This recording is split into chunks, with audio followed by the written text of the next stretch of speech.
ሰሚያ ያው መዲና ለሚባል ለቀበሌ 4 መከነ ኢየሱስ አይቲፒ ነኝ። ሁለት ልጅ ያለኝ ባለትዳር ነኝ። በ2015 በጣም ከባድ ጦር ተከትሮ ነበርና ከዛ ነው የሞከነ መንጣት ዝካወጣን 4 ዓመታችን ያዘኝ።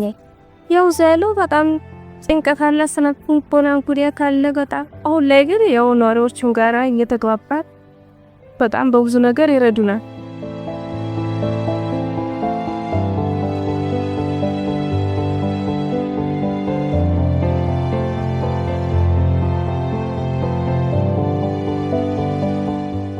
እዚህ በመጣች በማለም በጣም ደስተኛ ሆኜ ነው። ብዙ ቅንጭላታቸው የከናኩ ልጅ ያሉ እዚህ ያመጣን እያዋሉ እያጫወከናቸው ነው።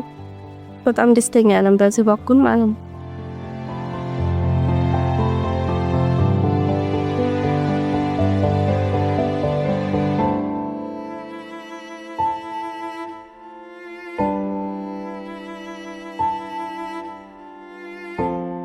ብዙ ገብቼ ስራ ተጀመርኩ ነው ወር ይሆነ በፊት ደግሞ ስንጠናው ስንሰለጥን ኖረና ወጥስ ቅንቡና ስንሰለጥን ኖረና ከዛ ያው በለቀቁት ልጅ ነው እኔ አሁን ያስገቡኝ ለኔማ በጣም ረስተኛል። እዚህ መጥቼ ፍርሃት ምንም አይሰማኝም። ያው ደስተኛ ሆኜ እኖራለሁ።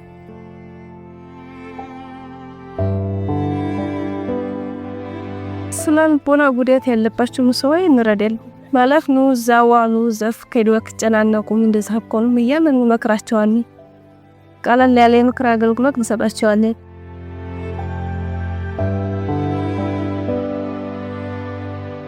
አሁን እሱ ያለውበት ደስተኛ ያረጋኛል እንጂ ያው ዙ የልስገባ እዛ ጭቅጭቅ አልሰማም። በቃ አይምሮ አይለወጥም። እዛ አካባቢው ይሄዳለሁ። የተቻለኝን አጫዎችም ተጫዎችም እገባለሁ።